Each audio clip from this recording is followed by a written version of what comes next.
His first GST Council meet tomorrow since he has resumed office, and the Council is likely to brainstorm the possibility of imposing a disaster cess to aid redevelopment in flood-hit Kerala. Remember, the Kerala Finance Minister Thomas Isaac had met Arun Jaitley a few days ago to discuss the same. And also on the table will be a review of GST collections in light of the government's fiscal position. Rituparna Nath and Ruchi Bhatia, both of us join in with more details. And Ritu, I'll come to you first. The issue of a cess is a very contentious one. What's the possibility of states agreeing to the same?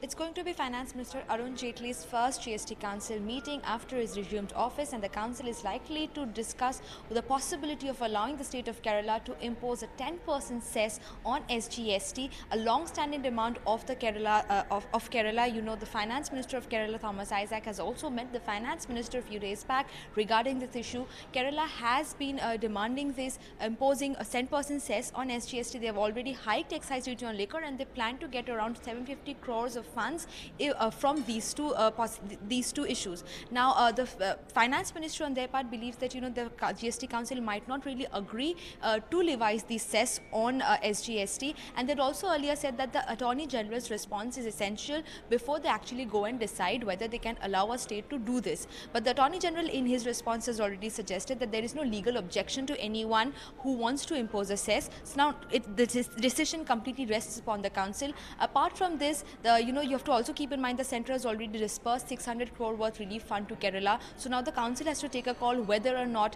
they can allow the state to levy a 10% cess up and above SGST.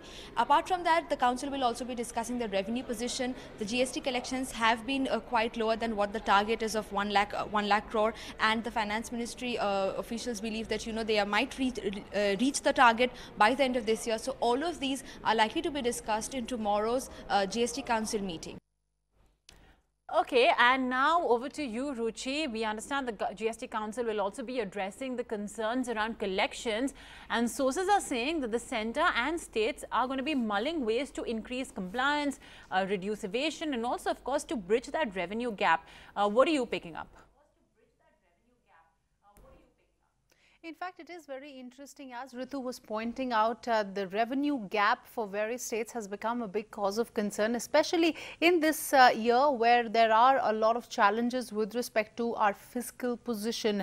If you look at how the budget numbers stand, the asking rate for GST is close to 1.3 lakh crore rupees. And so far, we're in the range of about 90 to 95,000 crore rupees. There was only 1 month, the month of March, where the collections have surpassed the 1 lakh crore mark, and that is why the big concern, the big issue will now be on ways to bridge the gap with respect to revenue. We understand several states such as Jammu and Kashmir, Punjab, Himachal Pradesh, Bihar have come up with their suggestions on what needs to be done to bridge the revenue gap. We pick up that among various options that are on the table, we are understanding that states have suggested the DG audit under CBIC should take into account and should do an audit of various sectors such as railways, airlines, banks, insurance and telecom companies. This is basically to ensure that the output supply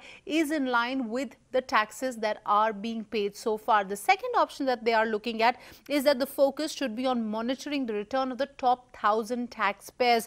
They will ensure that the non-filers pay their taxes in time. There are about 25% of people who have registered under GST but are not filing their taxes. So these are the people who should be brought under the tax net. Also, there are certain amendments that are being suggested to ensure that filing of invoice gets is a must, that gets compulsory, so as to ensure that there is no tax evasion. And lastly, we understand that post the e-way bill, there has been, of course, better compliance, but the states are requesting if the interstate e-way levels can be brought down from the current 2 lakh rupees to 1 lakh rupees. This will ensure that there is better compliance and more people come under the net of the goods and services tax.